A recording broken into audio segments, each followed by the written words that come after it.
అదే RTV app వార్తల్ని క్షణాల్లో చదివే అవకాశం ఉంటుంది. ఒక న్యూస్ పేపర్, ఒక టెలివిజన్ ఛానల్ మీ చేతుల్లో ఎప్పుడూ ఉంటాయి.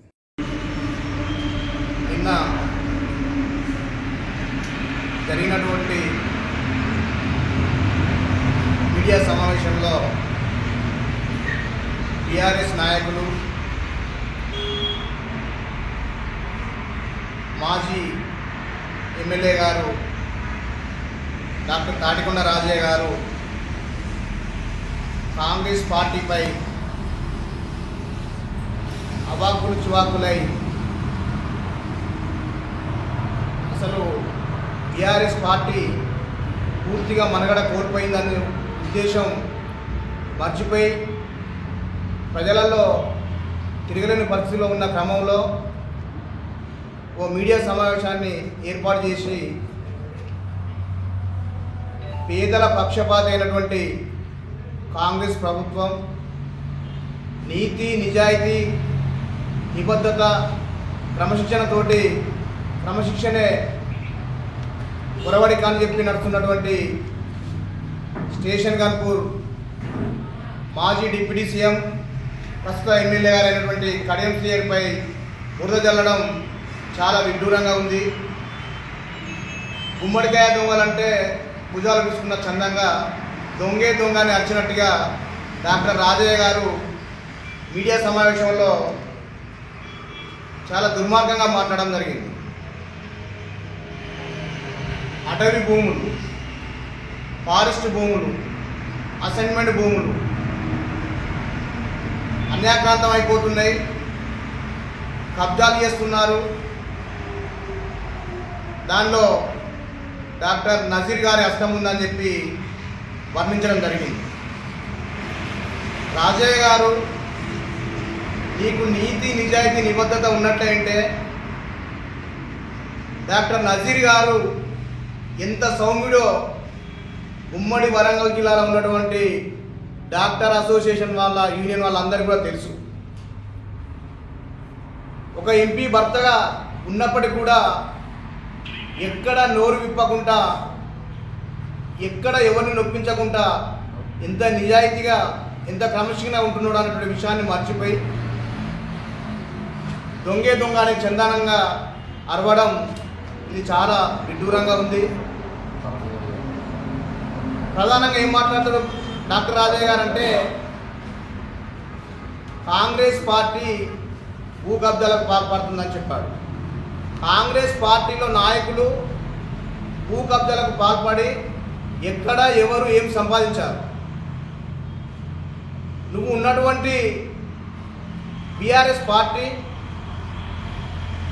ఎక్కడో చెప్పవలసిన అవసరం లేదు. స్టేషన్ గన్పూర్ నియోజకవర్గంలో జఫర్గఢ్ మండలంలో కోనాచలం రెవెన్యూ పరిధిలో 192 సర్వే నెంబర్లో 24 ఎకరాల 22 గుంటలు అసైన్మెంట్ భూమిని నీవు డిప్యూటీ సీఎం కాగానే 6 నెలలు గడవక ముందే ఆ అసైన్మెంట్ భూమిని నీ శంషాగిరిలో అయినటువంటి వాళ్ళ పేరు పైన ఆర్డీఓ వారితో మాట్లాడి రిజిస్ట్రేషన్ చేసింది వాస్తవం కాదా అని చెప్పి నేను ప్రశ్నిస్తున్నా. ఆ 24 ఎకరాల 22 గుంటల భూమిని కబ్జా చేయడంతో ఆ రోజు మేము కాంగ్రెస్ పార్టీలో ఉన్నాం. కాంగ్రెస్ పార్టీ నియోజకవర్గ శ్రేణులంతా వామపక్ష పార్టీలు అయినటువంటి కమ్యూనిస్టు పార్టీలు అందరం కలిసి జఫర్గఢ్ నుంచి కోనాచలం భూముల వరకు ర్యాలీ చేసి ఆ భూములలో పేదల కోసం గుడిసెలు వేస్తే జిల్లా కలెక్టర్, ఆ రోజు ఉన్నటువంటి ఐపీఎస్ ఆఫీసర్ సిపి గారు వచ్చి ఇది పేదల భూమి, డాక్టర్ రాజయ్య అన్యాక్రాంతం చేస్తున్నాడని చెప్పి నిరూపించగానే ఇంటెలిజెన్స్ రిపోర్ట్ పోగానే వారం రోజులు గడవక ముందుకే అన్ని పత్రికా ప్రకటనలలో, మా పేపర్ మిత్రులు అన్ని పత్రికలలో తాటికాంత అక్షరాలు రాయగానే నీ డిప్యూటీ సీఎం పదవి పోయిన విషయం నువ్వు మర్చిపోయావా రాజయ్య గారు? ఎవరు అన్యాక్రాంతానికి గురి చేస్తున్నారు? భూములను ఎవరు ఆక్యుపై చేస్తున్నారు? ఇలా దేవునూరులో భూమి అన్యాక్రాంతమైందంట.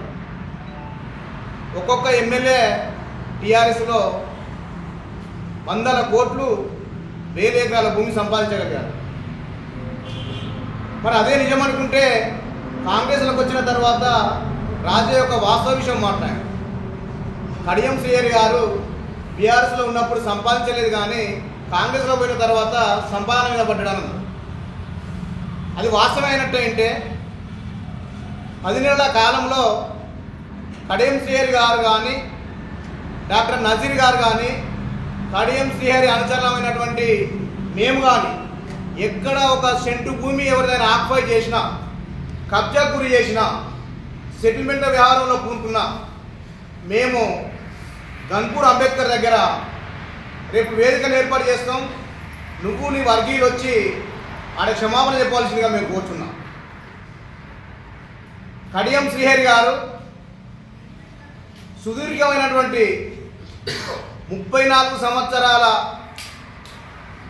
ఎమ్మెల్యే గారు, డిప్యూటీ సీఎం గారు, 2 సార్లు ఉమ్మడి రాష్ట్రానికి మంత్రిగా ఉండి 28 ఎకరాల భూమి కొనుక్కుంటే ఇలా నువ్వు 28 ఎకరాలు ఎలా ఉన్నావు అని చెప్పి ప్రశ్నిస్తున్నావు. మరి నీకు వేలాది కోట్లు, వందలాది ఎకరాలు ఇదే స్టేషన్ గన్పూర్ నియోజకవర్గంలో ఉన్నటువంటి భూములు ఎట్లా వచ్చినాయని చెప్పి మేము ఈ సందర్భంగా గుర్తు చేయడం జరుగుతూ ఉన్నది. మీ బీఆర్ఎస్ నాయకులు పారిశ్రామికలు పెట్టిందా, వ్యవసాయం చేసిందా, కాంట్రాక్ట్ వర్క్ చేసిందా, ఏ విధంగా ఇవాళ ఒక్కొక్క ఎమ్మెల్యే గారికి వేల కోట్లు, వందల ఎకరాల భూమి ఎలా వచ్చిందని చెప్పి మేము ఈ సందర్భంగా అడుగుతా ఉన్నాం. అందుకోసం డాక్టర్ రాజన్న లాంటి వాళ్ళు ఇంకొకసారి తప్పుడు సమాచారం తీసుకొని ఫారెస్ట్ భూములని, అటవీ భూములని, ఫారెస్ట్ భూములు ఉంటే ఆ గుట్ట చుట్టూ కందకాలు తవ్వుతారు, దానికి కనీళ్ళు నాటుతారు, హద్దులు ఏర్పాటు చేస్తారు. నువ్వు గవర్నమెంట్ భూమి ఎవరు తీసుకోకుండా నువ్వు కాపలగా ఉండు, నీకు చేకొట్టిస్తాం జనంతో. జనాలలో నువ్వు ఆ రకంగా పెట్టుకుంది తప్ప ఇతరుల మీద బురద జల్లి అనేకమైనటువంటి కుట్రలు కుతంత్రాలతోటి టాపకో ప్రెస్ మీట్ పెట్టి ప్రజలను గందరగోళ విషయం చేస్తే కాంగ్రెస్ కార్యకర్తలు అందరూ కంకణబద్దులై రాజయ్య నిన్ను, నీ వర్గీయులను తప్పుడు సమాచారం ఇస్తే కన్ని తరుముతారని చెప్పి ఈ సందర్భంగా నేను తెలియజేస్తున్నాను. ఒక నిరాధారమైన ఆరోపణలు చేస్తున్నాడు. కడియం శ్రీహరి గురించి తెలంగాణ కాదు, ఉమ్మడి ఆంధ్రప్రదేశ్ రాష్ట్రంలో కూడా కడియం శ్రీహరి గారి గురించి తెలుసు. నీ గురించి కూడా స్టేషన్ గన్పూర్ నియోజకవర్గ ప్రజలకు తెలుసు. నీ తమ్ముడు సర్పంచ్గా ఉండి స్టేషన్ గన్పూర్లో సవార్కుంట్లా 627/B సర్వే నెంబర్ల 600 గాలు జాగా ఆక్రమించుకున్నాడు. దాన్ని రెవెన్యూ అధికారులు కూలగొట్టారు. నీకు గుర్తులేదా? నీ తమ్ముడికి గుర్తులేదా? మీ తమ్ముడు నువ్వు కలిసి చేసిన అరాచకాలు గన్పూర్లో తక్కువనే అనుకుంటారా? అదేవిధంగా దేవాలయ భూములు కూడా, తిరుమల స్వామి భూములు ఆక్రమించుకున్నది నువ్వు, నీ తమ్ముడు, నీ అంశాలు. ఈ విధంగా స్టేషన్ గన్పూర్ నియోజకవర్గంలో 4 సార్లు ఎమ్మెల్యే నువ్వు చేసిన అరాచకాలు అన్నీ ఇన్ని కాదు. 4 సంవత్సరాలు అభివృద్ధిని మర్చిపోయాను.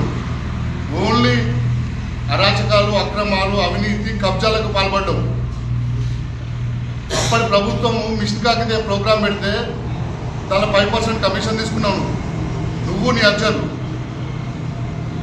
పార్టీ పదవులు అమ్ముకున్నావు, నామినేటెడ్ పదవులు అమ్ముకున్నావు, పన్నులు అమ్ముకున్నావు, ఎంపీటీ స్టిక్కర్లు అమ్ముకున్నావు, సర్పంచ్ స్టిక్కర్లు అమ్ముకున్నావు. ఆఖరికి నువ్వు దళితునై ఉండి దళిత బిడ్డల దగ్గరనే దళిత బంధు ఇప్పిస్తానని కమిషన్లు తీసుకొని ఆ కమిషన్లు ఇప్పటికీ నీ చుట్టూ తిప్పించుకుంటా, వాళ్ళతోనే మోపించుకుంటా, వాళ్ళనే ఒక దళితునై ఉండి నీ కులాన్ని, నీ సామాజిక వర్గాన్నే మోసం చేస్తున్నావు. జాగ్రత్త రాజయ్య గారు, నోరు అందులో పెట్టుకోయి మంత్రం బాగా రెచ్చిపోయి మాట్లాడుతున్నావు. ఏమనుకుంటున్నావు? నేను ఎప్పుడో జనం మర్చిపోయారు, స్టేషన్ గన్పూర్ నియోజకవర్గాలు ఎప్పుడో మర్చిపోయారు. ఇంకా మళ్ళీ నాకేదో ఉన్నది తిరుగుతున్నావు, కానీ నువ్వే ఊళ్ళలోకి రాలేవు. జాగ్రత్త. నువ్వు 4 సార్లు ఎమ్మెల్యే ఉండి బీఆర్ఎస్ పార్టీలో కూడా అప్పుడున్న ఉద్యమకారులను మొత్తం తొక్కిపెట్టినావు.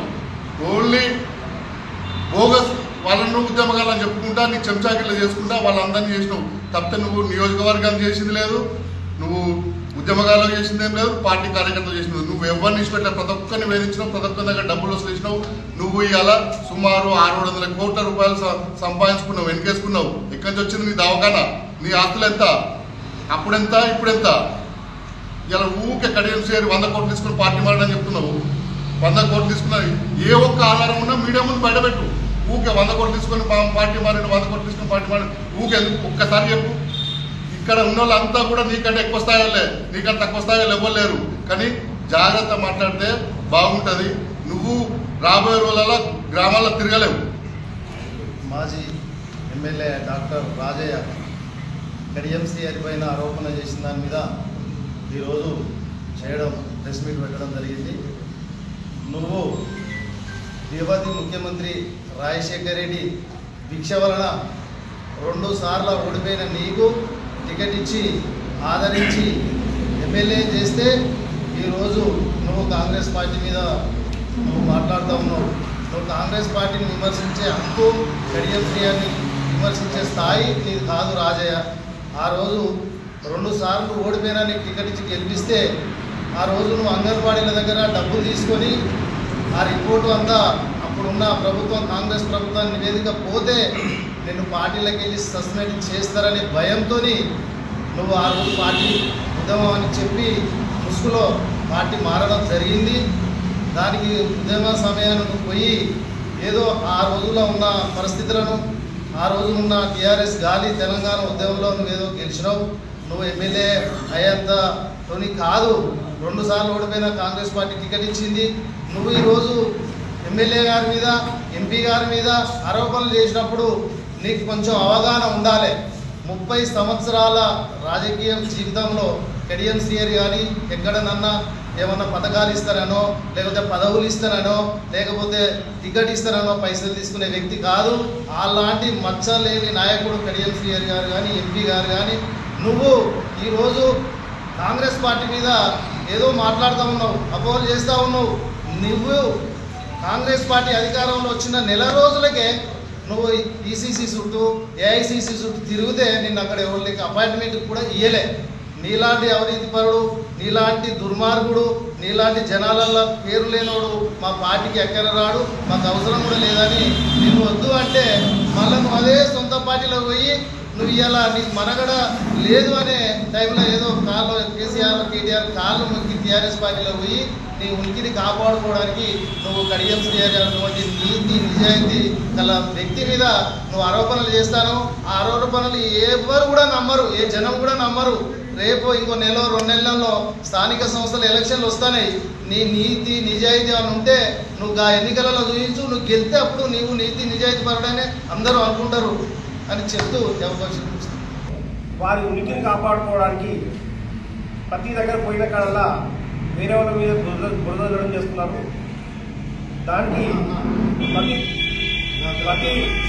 ప్రతి ఎక్కడైనా ఊర్లలో పోయినప్పుడు అక్కడ సమస్యలు లేకుండా సమస్య ఉన్నది సృష్టించి ఏదో ఒక విషయాన్ని ముందరేసుకొని స్థానికంగా వారి ఉనికిని కాపాడుకోవడానికి ప్రతి ఒక్క ప్రయత్నం చేస్తున్నాడు.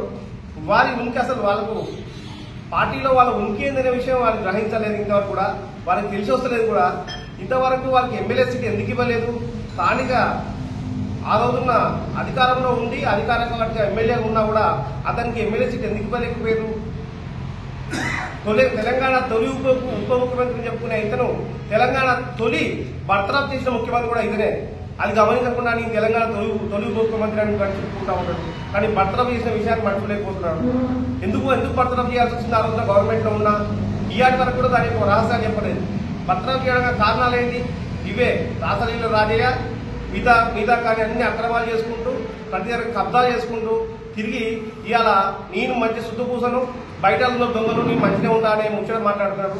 ఇది కరెక్ట్ కాదు రాజయ్య. మేము రేపటి రోజున మొన్న ఒకటి కాంప్లైంట్ చేసిండు, కడియంసీఆర్ వస్తే ఊళ్ళో తరిమి కొట్టమని. నిన్ను తరిమి కొట్టే రోజు వస్తాయి. వాస్తవం చెప్పాలంటే దళిత బంధు మీద పైసలు తీసుకుని నువ్వు, ఊళ్ళలో పడి పైసలు తీసుకుని నువ్వు, ప్రతి ఒక్క పని పెండింగ్ లో ఉన్నది నువ్వు. ఇవాళ రేపటి రోజున తరిమి కొట్టే రోజు వస్తే అది నిన్నే తరిమి కొడతారు. కాంగ్రెస్ పార్టీ శ్రేణులు రెడీగా ఉన్నారు. ఇవన్నీ మేము కూడా గమనిస్తా ఉన్నాం. ప్రతి ఒక్క ముచ్చట ప్రతి ఒక్క విషయాన్ని కూడా. ఇక కాంగ్రెస్ పార్టీ మారడం గురించి మాట్లాడతారు. ఏంటంటే అసలు పార్టీ మారడానికి ఫస్ట్ ప్రయత్నం చేసిందే నువ్వు. పొంగులేటి శ్రీనివాస్ రెడ్డి గారిని, ఆ తర్వాత ఇదే ముఖ్యమంత్రి రేవంత్ రెడ్డి గారిని కలిసి పోలిబుక్క ఇచ్చి చేసి మేము కాంగ్రెస్ పార్టీ చేయడానికి ప్రయత్నం చేసింది నువ్వు.